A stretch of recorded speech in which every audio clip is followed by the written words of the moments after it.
तो जिसका आपका इंतज़ार था वो समय अब आ गया है। बिहार लोक सेवा आयोग ने ये नोटिफिकेशन जारी किया। ऑफिशियल जो भी है मैं वही सिर्फ आपसे चर्चा करूँगा।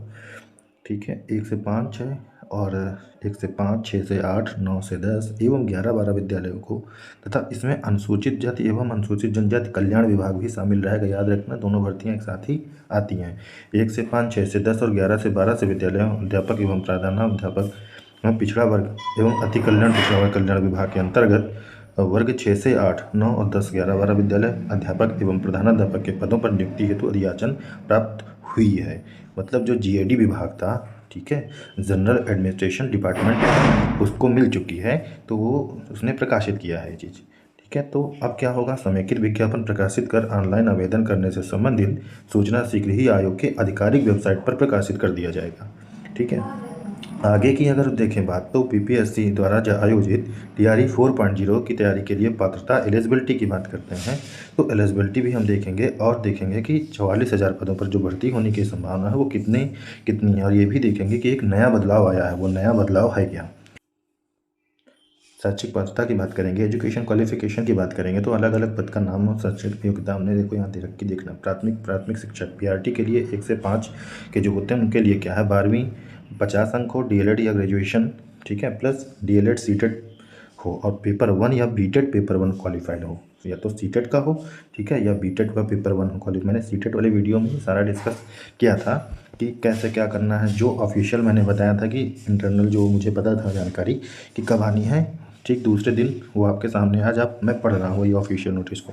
ठीक है, मध्य विद्यालय 6 से 8 ग्रेजुएशन जो होगी, तो उसमें क्या होगा, 6 से 8 वाले में इसमें जो योग्यता है वो ग्रेजुएशन 50% होना चाहिए, बीएड डीएलएड या सीटेड पेपर 2 होना चाहिए या बीटेड पेपर 2 होना चाहिए। अगर टीजीटी की वहीं बात करें, जो कि 9 से 10 होता है, ये डिवाइडेशन ऐसा है कि यहाँ पर माध्यमिक को 9 से 10, मध्य विद्यालय 6 से 8 बोला जाता है और प्राथमिक 1 से 5 रहता है, और उच्च माध्यमिक जो विद्यालय होता है वो 11 से 12 रहता है।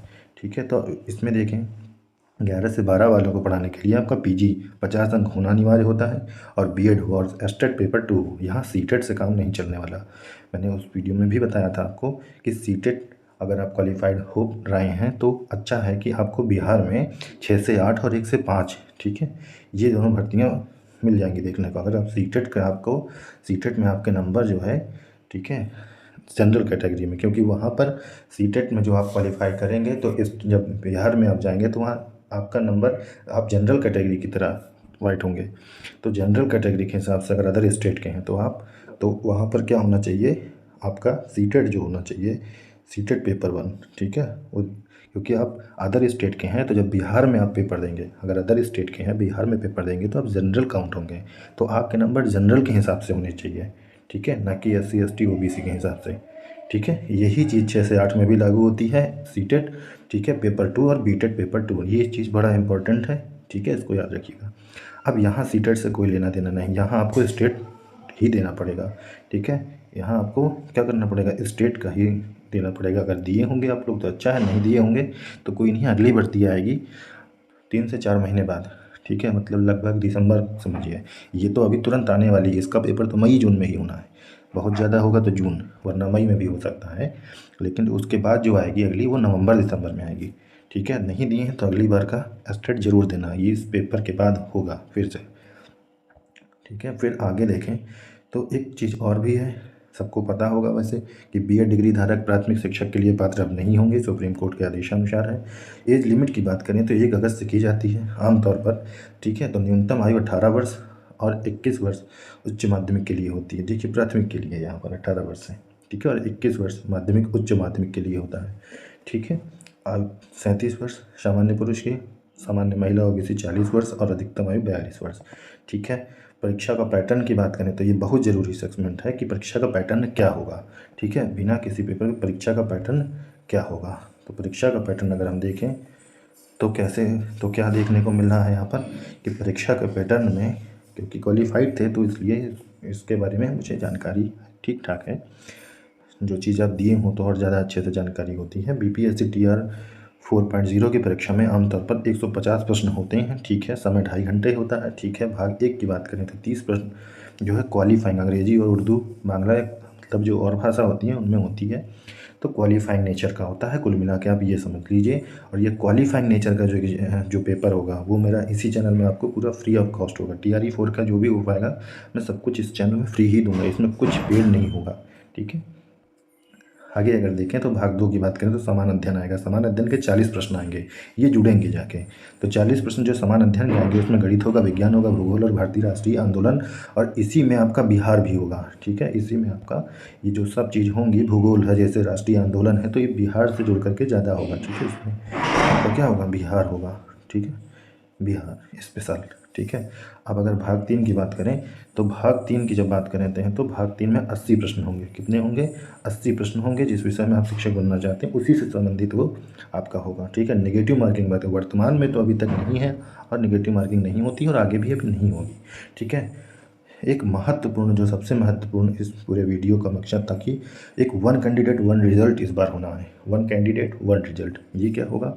इससे पहले क्या आता था, कोई भी लड़का 1 से 5 में फिल किया है और 6 से 8 में भरा है तो दोनों में उसका नाम आ जाता है और अंत में सीट खाली हो जाती है। तो जब TRE 3 हुआ था तो उसमें भी ऐसा ही हुआ और बहुत सारी सीटें खाली हैं, वो सारी जुड़ के आनी है, ठीक है। ये भी बात चल रही है कि 44,000 सीटें से कुछ ज़्यादा होने की भी संभावनाएं हैं, लेकिन देखते हैं क्या होगा, ठीक है। वैसे 44,000 की ही बात अभी फ़िलहाल अभी वो वही कह रहा है, लेकिन छात्र आंदोलन ऐसा करना चाह रहे हैं कि जिससे कि सीटें और बढ़ें, ठीक है। क्योंकि इन्होंने पहले जो बात की थी वो 80,000 या 1,20,000 की बात कही थी, ठीक है। तो देखते हैं, ठीक है। और इधर देखें तो ये 1 कैंडिडेट 1 रिजल्ट आने का सबसे बड़ा फ़ायदा ये होगा कि कई सारे रिजल्ट में नहीं नाम जब बच्चे का आएगा तो एक में किसी आएगा उसको एक ही ज्वाइन करना पड़ेगा, ठीक है। वो ऐसा नहीं कर सकता कि एक में ज्वाइन करेगा और दूसरे में उसकी सीट खाली हो जाएगी, तो कम से कम दूसरे का भला होगा। ये इसने बहुत अच्छा जो है सराहनीय कार्य किया है आयोग ने, ठीक है। आगे 1 कैंडिडेट में लागू कर दी जाएगी जैसे PRT TGT में जो मैंने आपको बताई वही वेटिंग लिस्ट का। टेंटेटिव डेट की बात करें, मैंने कहा था पहले भी सीटेट के वीडियो में भी आपको, ये फरवरी और लास्ट मार्च तक ये आपको 26 के आसपास उम्मीद आ जाएगी नोटिफिकेशन। 1 महीने का समय लगा, मार्च से अप्रैल तक ये फिल कराएंगे और सीट अलॉटमेंट कराने लगेंगे, एग्ज़ाम के लिए कराने लगेंगे। और वो पूरा प्रयास रहेगा कि मई या जून, ठीक है। 15 मई से, ये समझिए 15 मई से 15 जून तक ये एग्ज़ाम हो जाएगा, ठीक है। तो तैयारी करने का बिल्कुल समय नहीं मिलेगा, ठीक है। सही गाइडेंस पाने के लिए ज़रूर इस चैनल से जुड़ें और अपडेट रहें, ठीक है। कोई भी समस्या हो आप पूछ सकते हैं। व्हाट्सअप ग्रुप भी है, अगर आप चैनल में जाएंगे तो चैनल में आपको व्हाट्सअप ग्रुप भी आपका है, आप चाहें तो वहाँ से भी ऐड हो सकते हैं, आपको सूचनाएँ मिलती रहेंगी। धन्यवाद।